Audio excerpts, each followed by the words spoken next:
2023 marked the 100-year anniversary for the famed Le Mans 24 Hours. Although the desire to win remains just as high as it has always been over these past 100 years, the racing itself has changed dramatically. It's now more flat out, more aggressive, and more tactical. So, for this centenary race, we are going to follow the number 51 crew of ex-Formula One driver Antonio Giovinazzi and his back-to-back GTE World Champion teammates James Calado and Alessandro Pier Guidi as they attempt to bring Ferrari back to the top step of the overall podium after a nearly 50-year drought. With the 50 car on pole position and James Calado just one spot behind, Ferrari had a perfect start to this weekend. But since this is a 24-hour race, where you qualify is nearly irrelevant. And as this pace lap continues, we can see that it's drizzling out on the Mulsanne straight, but it's dry everywhere else. This is going to make the start of this 24-hour race especially challenging. But as they head through the Ford chicane, Nicholas Nielsen in his Ferrari 499P is going to lead this field of 62 cars to the green flag. James Calado is hard on the throttle down this front straight as LeBron James waves the French flag. We can look back and see a field of hypercars swarming behind these two Ferraris. Felipe Nasr locks up into turn one and clips the back of Sebastian Buemi's Toyota, who just barely avoids getting into the back of James Calado. The Ferraris are able to stay ahead, but just barely. I should mention that they're starting on medium tires, but the Toyotas behind are starting on softs. So James Calado is going to have his hands full trying to stay ahead of Sebastian Buemi in the number 8 and Mike Conway in the number 7. But as they head onto the Mulsanne straight, it is a venture into the unknown because, as I mentioned, this wet track is going to be especially challenging on the Ferraris with their harder tires. And we can hear that as Nicholas Nielsen heads into the first chicane, he is being so delicate on his brakes, trying to be as cautious as possible while maintaining the lead. These two Toyotas are all over the back of James Calado, and as he puts the power down heading onto the Mulsanne straight, Sebastian Buemi is already passed in the number 8, and his teammate Mike Conway is going to follow him through. Toyota has the advantage early on with these soft tires, and they're going to look to make a move on the number 50 car as well. Heading into the second chicane, Buemi looks to the inside, but is blocked by the 50 Ferrari of Nicholas Nielsen. The Ferrari is able to maintain position into the second chicane, but it just looks like a matter of time until these Toyotas find their way by. And as they head into Fast Indy, Sebastian Buemi makes the move around the outside on the number 50 Ferrari. Despite locking out the front row, Ferrari will not be leading at the end of the first lap. And heading into Arnage, Mike Conway is going to look to find a way past, but Nicholas Nielsen just defends into the slowest corner on the track, keeping that Toyota behind for one more corner. But as they come through to complete this first lap, they are no longer at racing speed as a yellow flag has come out. The safety car is going to temporarily save these two Ferraris, which are struggling on their harder tires, and allow the field to stay bunched up for the next 35 minutes or so. But as the race goes green one more time, Toyota is going to have the advantage once again on these softer tires. It's a slide for Mike Conway coming out of the final corner, looking to press that advantage as early as he can. Mike Conway is going to get a good launch out of Mulsanne corner though, and tuck in behind Nicholas Nielsen in the number 50 car. As they head down the straight, Mike Conway is going to pop out to the right-hand side before the second kink and make his move up into second place.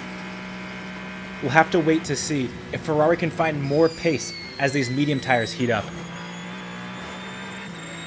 A little later on in the stint though, as they exit Tête Rouge and head onto the Mulsanne straight, we can see that Ferrari have started to find the pace, and Nicholas Nielsen is going to look to put pressure on Mike Conway in the number 7 Toyota in front.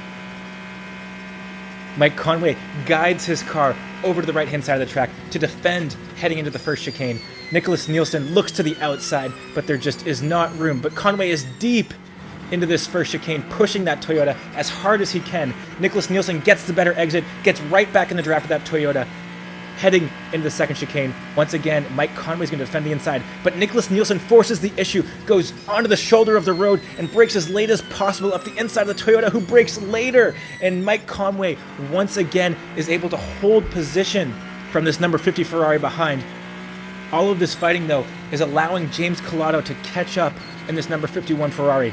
He's going to get the draft of both the Toyota and his teammate in front and looks to the inside but thinks better of it and lifts out of the throttle. Still a long way to go in this race, but Nicholas Nielsen up front is being as aggressive as possible, brakes late heading into Mulsanne corner and finds his way past Mike Conway in the number 7 Toyota, bringing Ferrari back up into second position overall. Nicholas Nielsen, though, is now giving a draft to Mike Conway in the Toyota behind, so he is going to weave from side to side to try to break that draft and not allow the Toyota to catch up. James Calado looks to the inside but thinks better of it, but now Mike Conway has the run on the Ferrari up front, who's just going to squeeze him off the road as they head into Fast Indy. Nicholas Nielsen able to fend off that Toyota behind and is going to consolidate his position up in second place. But before the end of the lap, Nicholas Nielsen is actually going to pull off the track and have an early pit stop for that number 50 crew, which will promote James Calado in the number 51 car up into third position, and he will now work to hunt down this number 7 Toyota up front. Heading into the first chicane, Mike Conway is going to brake as late as possible, but it's slightly too late. He goes really deep into the first element, is compromised on the exit, and that allows James Calado to get his nose on the inside of the Toyota as they go through the S's, but just thinks better of it, bleeds out of the throttle, and allows Mike Conway to slot back in front. Heading into Tete Rouge, James Calado is all over the apex curb and uses so much curb on the exit as well. He carries much more speed onto the straight. These medium tires now working perfectly on this 499P. James Calado safely in the draft of Mike Conway, who defends to the inside, but James Calado is easily around the outside and up into second position. We can look back from his Ferrari and see a line of hypercars behind this number 51 car. But as this lap goes on, he is going to slowly start to extend the lead on this Toyota and the rest of the hypercars behind. And by the end of the stint, he will have outlasted his competitors on this fuel tank and be in first position as he ducks into the pit lane. But we're actually going to jump ahead to the end of James Calado's triple stint, because with a slow zone on track, he is going to pit a bit earlier than he normally would. This will shuffle the number 51 car behind a number of its competitors. But obviously, the strategists think that the time saved by pitting now will outweigh the cost of having to work their way back up through the field on track. As the 50 car pulls away, Antonio Giovinazzi is going to jump behind the wheel of this number 51, and the crew is going to bolt on a fresh set of tires for him. With the pit stop done, Giovinazzi pulls away from the pit box and unleashes his 499P back out onto the Le Mans track. Giovinazzi is quickly up to pace in this number 51 car and is already closing in on the hypercar field up front. We can see that 9X8 is stuck in traffic as they head through the Ford chicane. Giovinazzi is all over the curves on the inside and the outside and is hard on the power. Gets a better exit than that French-made hypercar up front and is going to look to the inside of the wingless monster as they head into the Dunlop curve, and Giovinazzi finds his way up into sixth position, trying to quickly work his way through this hypercar field to bring the Ferrari back to the front of the pack. As they head down the straight into Indianapolis, we can see one of the 963s making his way past that beloved Rexy, and Giovinazzi makes his way past as well. This Porsche gets caught behind a slower hypercar though, and this allows Giovinazzi to close the gap as they head into Arnage. And if we look at his windscreen, we can see a little bit of rain starting to fall as well as they head into the slowest corner on the track. The Porsche is going to get hard on the power, it gets a big slide, and this allows Giovinazzi to easily find his way past that factory Porsche, and he's closing in dramatically on the privately entered Joda Porsche, which is right up front. Through the Ford chicane, we can see how much more aggressive Giovinazzi is on the curbs compared to that Porsche 963 up front. He slams the curbs on the left-hand side, slams the curbs on the right, hard on the power coming out of the final corner, and tucks into the draft of this Porsche 963.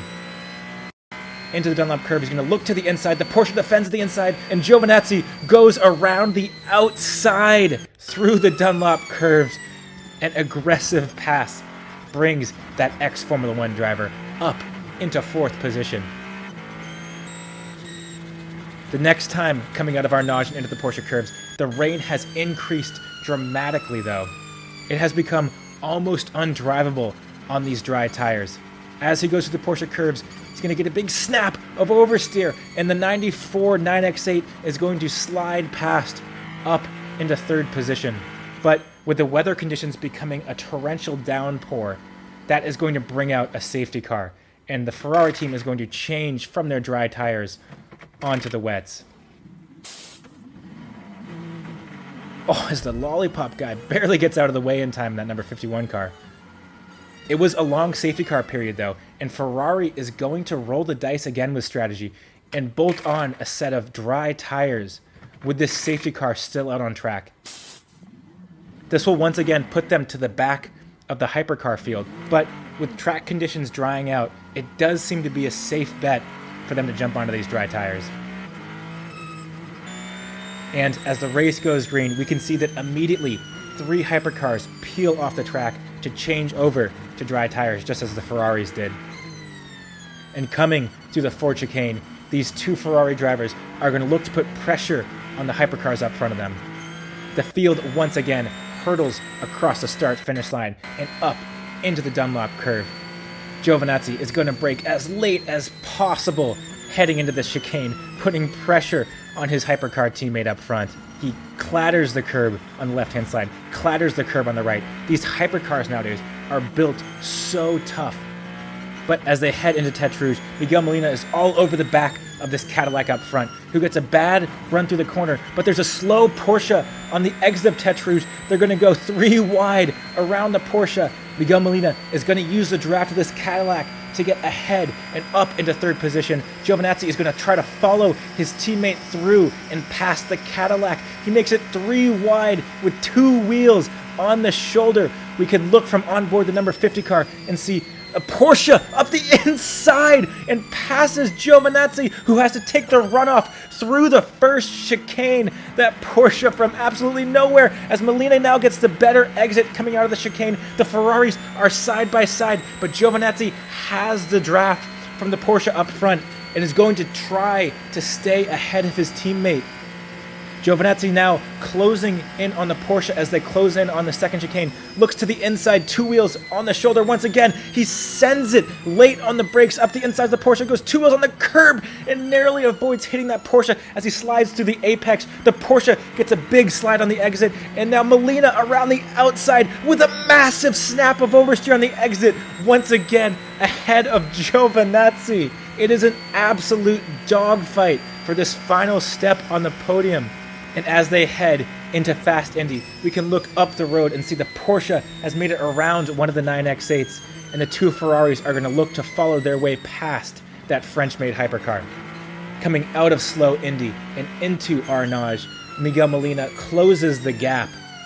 And coming out of Arnage, that 9X8 just has no grip, and Molina easily finds his way around the outside on the exit. That 94 car losing 2 positions in the span of 3 corners.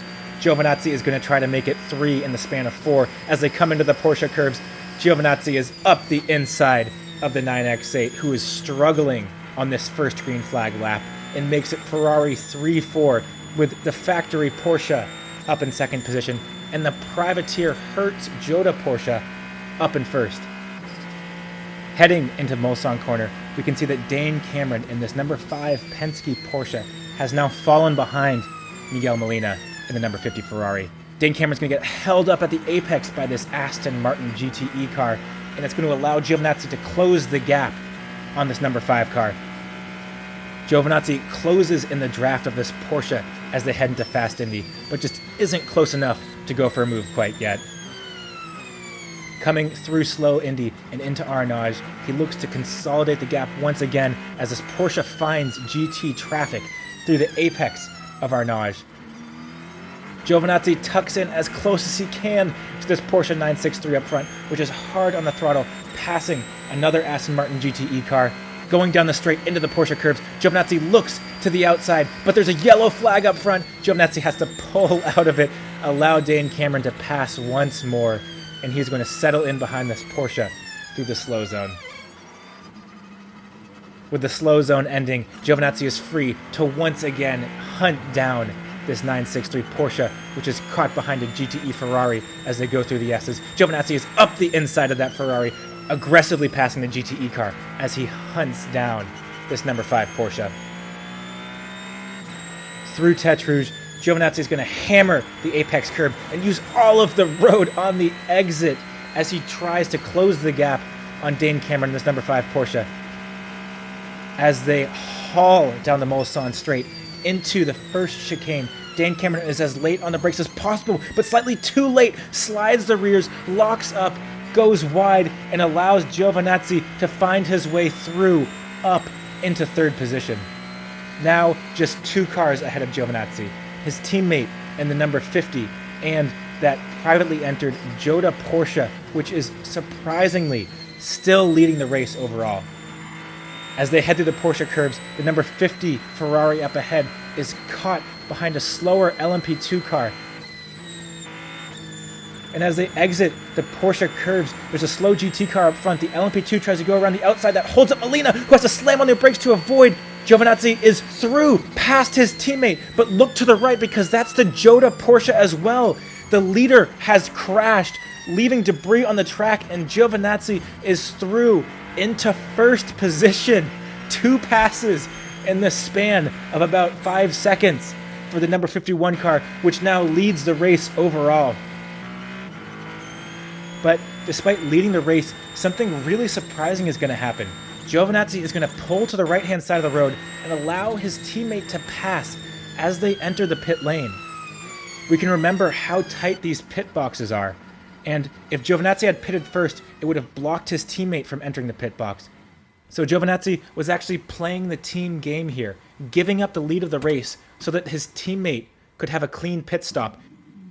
I can't imagine how difficult it must be to give up the lead in the Le Mans 24 Hours. That's really impressive stuff in my opinion, and shows you just how seriously this entire Ferrari crew is taking winning at this Le Mans 24 Hours. As the stint continues though, Giovinazzi is closing in on his teammate in the number 50 car. Just because he let him pass heading into the pit lane does not mean he's going to let him off the hook for the rest of this stint. Heading into the Mulsanne corner, this number 50 car is caught behind a GT. No, sends it up the inside in the braking zone, and so does Giovinazzi, closing in even further on the number 50 car. And as they exit Mulsanne corner and head down the straight into Indianapolis, the number 50 car ahead is going to lift off of the throttle and get team orders to allow Giovinazzi to take the lead of the race one more time.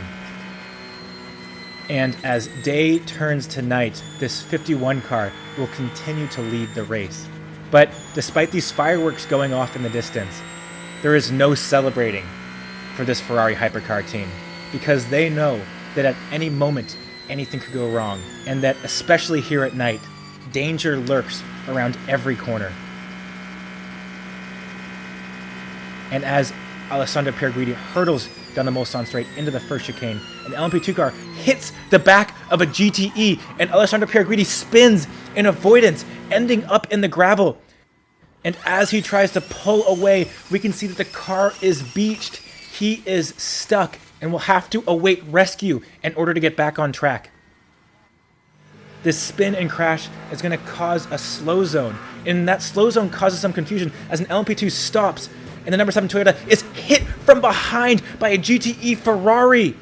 This race contending Toyota involved in a major accident heading into the slow zone caused by the Ferrari. Kamui Kobayashi is going to try to continue under the car's electrical power, but is not going to be able to do so. Ferrari's biggest rival at Toyota now down to just 1 bullet in the gun. We will jump back aboard the number 51 car, though, as Calado and Pier Guidi is brought back onto the track and released once again onto the Mulsanne straight. And as he gets back up to speed, this massive wreck is going to bring out the safety car. This will once again allow the 51 car to catch back up to the front of this hypercar field. So, despite having spun and beached this number 51 Ferrari, as the race goes back to green, Calado and Pier Guidi is just a few hundred meters behind the overall lead. And as they head into the first chicane, Antonio Fuoco in the number 50 Ferrari is pressurizing Alex Lynn in the number 2 Cadillac, which is in 3rd place overall. We can see that Van Wall, which is a few laps down, straight line the chicane though, is going to allow them all to slide past as they go down through the S's. The next car up ahead of Alex Lynn is some more lap traffic though. This is one of the Glickenhauses, which is a few laps down.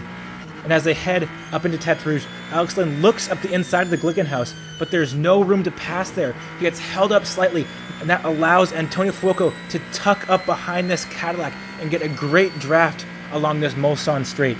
As they head into the first chicane, Antonio Fuoco pops to the inside of Alex Lynn, and that gives Calado and Pier Guidi a double draft behind here in this number 51 Ferrari, and he will close up before the braking zone. Antonio Fuoco is going to brake as late as possible up the inside. We can see sparks flying from that Cadillac through the braking zone in this first chicane, but Antonio Fuoco is up into 3rd place, shuffles Alex Lynn and the Cadillac back into 4th, and Calado and Pier Guidi is going to try to get a great exit. We see that Ferrari is held up behind the Glickenhaus, now flashing his lights, and that allows Alex Lynn to get the better exit. But that Cadillac just doesn't quite have the straight line speed to make it past the Ferrari. And now Pier Guidi in the draft is going to pull up alongside Alex Lynn, almost going to look for a move on his teammate as they head into the second chicane. More sparks flying as the number 50 car crosses the crown of the road in the braking zone. That Glickenhaus is just holding up these hypercars behind, but it has good straight line speed and they just can't find a way past it. Heading into Mulsanne corner, Antonio Fuoco is going to look to the inside of this Glickenhaus, still flashing his lights, trying to find a way past, but the Glickenhaus does not yield and holds this number 50 Ferrari behind. And as they head through the Porsche curves, there is nowhere for Antonio Fuoco to go. He is firmly stuck behind this Glickenhaus, and that's just allowing the 9X8 and the Toyota up front to extend the gap. Coming down to the S's, Antonio Fuoco still flashing his lights, and the Glickenhaus goes a little bit wide on the exit, and that will compromise the run up to Tête Rouge and allows Fuoco to find his way up the inside of the Glickenhaus, who gets a worse exit because he had to run wide through Tête Rouge, and it's going to allow Calado and Pier Guidi to find his way past as well. And a few laps later, as they are once again heading down the Mulsanne straight into the first chicane, Antonio Fuoco is going to look to pass another lapped car, this time a 311 Whelen Engineering Cadillac. Fuoco is going to brake really late as the 311 car allows him to pass, and he slides wide through the middle of the corner though. That compromises his exit. The 311 is actually going to get a better run and close in as they come back onto the Mulsanne straight, and Pier Guidi gets a beautiful draft off of both of these hypercars up front. A puff of flame from the Cadillac as Calado and Pier Guidi pulls to the right-hand side of the road, out of the draft of the Cadillac, and looks to find a way around the outside of his teammate, number 50 car, who brakes really late once again into the second chicane. Again, it's slightly too late. He has to shortcut the chicane this time. It's going to once again compromise his exit, and Pier Guidi getting the better run on his teammate as they exit the second chicane and head into Mulsanne corner. We can look aboard the number 50 car of Fuoco and watch that number 51 Ferrari just pull a nose ahead, heading down into Mulsanne corner. With a clear road up front, Pier Guidi can now work to start closing the gap on the 9X8 and the Toyota. With James Calado back aboard the number 51, we can see this 94 9X8 up the road. And as he exits Mulsanne corner, James Calado is going to start to get a very slight draft from that French-built hypercar up front. And as they head into Fast Indy, that gap is just starting to close on the Peugeot. And through slow Indy, we can see how much more grip this 51 Ferrari has at low speed. Now, into the slowest corner at Arnage, James Calado is going to flash his lights at Nico Müller, letting him know that he is here and he means business.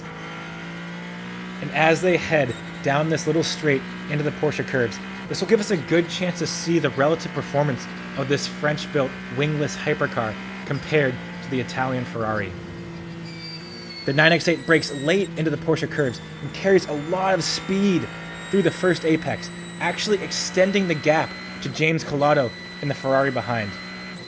That 9X8 really struggled in those low-speed corners coming into the Porsche curves, but now that we're going through the Porsche curves, look how it's extending the gap on this 499P. Nico Müller really makes all of his speed in the high-speed corners and seems to lose all of it in the low-speed corners. But as they head into the second chicane, we can see the rear of that number 94 car sliding around as Nico Müller tries to put the power down, coming back onto the Mulsanne straight. James Calado now closing in on this number 94 car as they head over the crest on the Mulsanne straight. Now firmly in the draft of this number 94 car, he is closing the gap and looks to the outside through Mulsanne corner, but thinks better of it there. Nico Müller braking as late as possible, carrying a huge amount of speed through the apex, but he is late on the throttle on the exit as they get hard on the power. James Calado tucked up to the rear diffuser of that 9X8, looks to the inside, but it's covered off by Nico Müller, who makes him go the long way around the outside. We see traffic up in front of James Calado, but it changes lanes, goes in front of Nico Müller, and is going to cause a pick and allow James Calado to easily get through into second place as he goes into fast Indy and then through slow Indy and chases after this number 8 Toyota, which we can now see ahead of us heading into Arnage.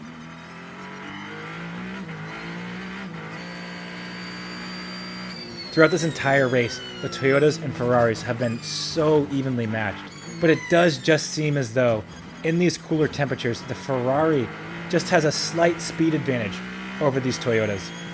But as they head across the front straight, no matter what team you care about or which team you support, this is what we endurance fans have been waiting for. Ferrari versus Toyota, two titans of the sport, battling out for the overall victory at night at Le Mans.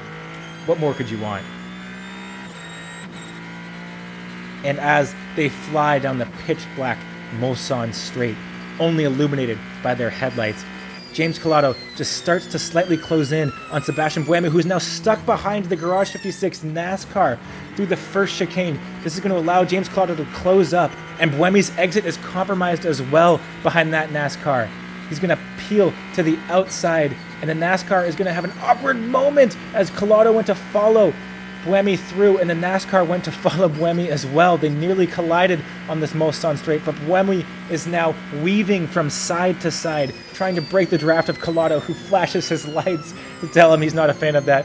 Buemi pushing the car to its limit through the first element of the chicane, sliding the rears ever so slightly on the exit, and uses all of the road, pushing this Toyota to its absolute limit to keep James Calado in the Ferrari behind as they head into the Mulsanne corner. Buemi brakes as late as he possibly can, but Calado is able to start to close the gap as they go through the apex and into the exit.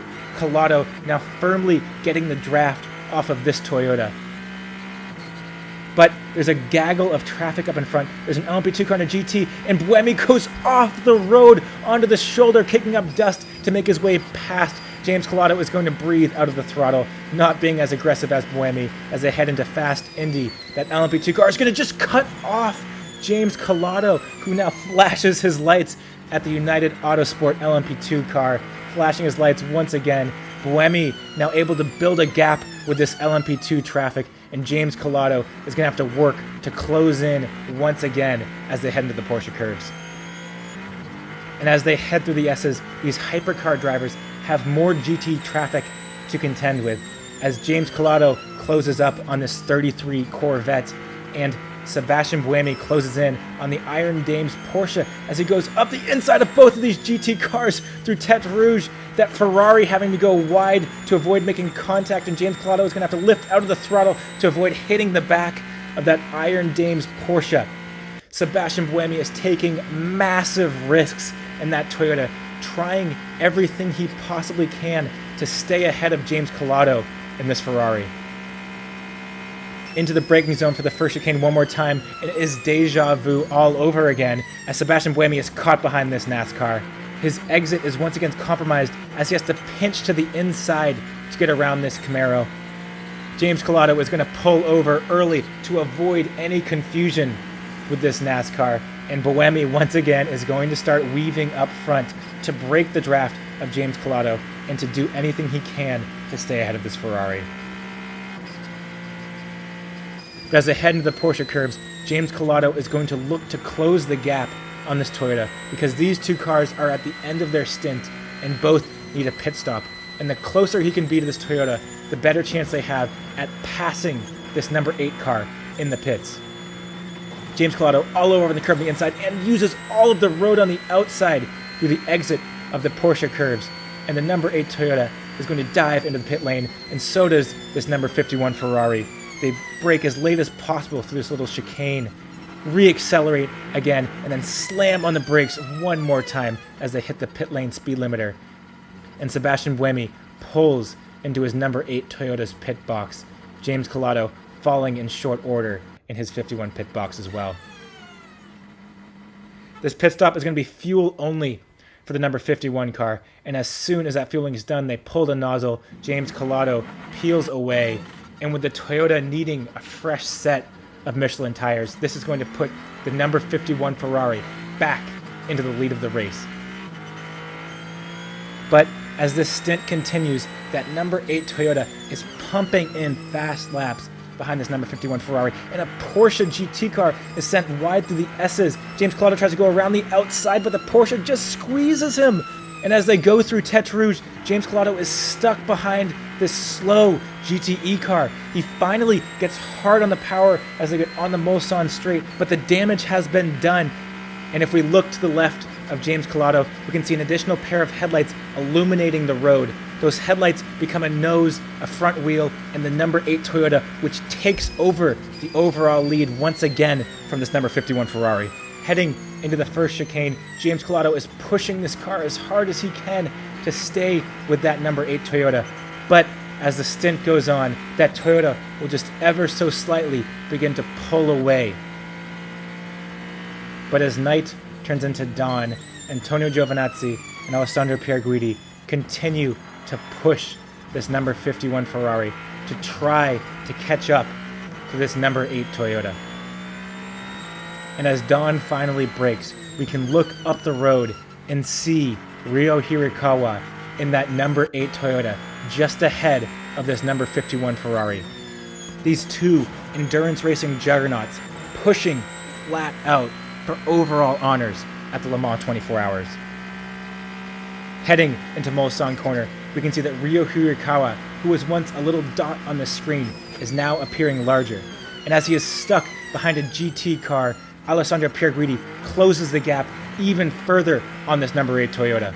The daylight now illuminating the dirt and grime that has accumulated on these race cars after 16 hours of intense battling. With Alessandro Pier Guidi now firmly in the draft of this Toyota, as they head into the Porsche curves, this gap continues to close. Through the apex of the first corner, Hirakawa is wide and completely understeers.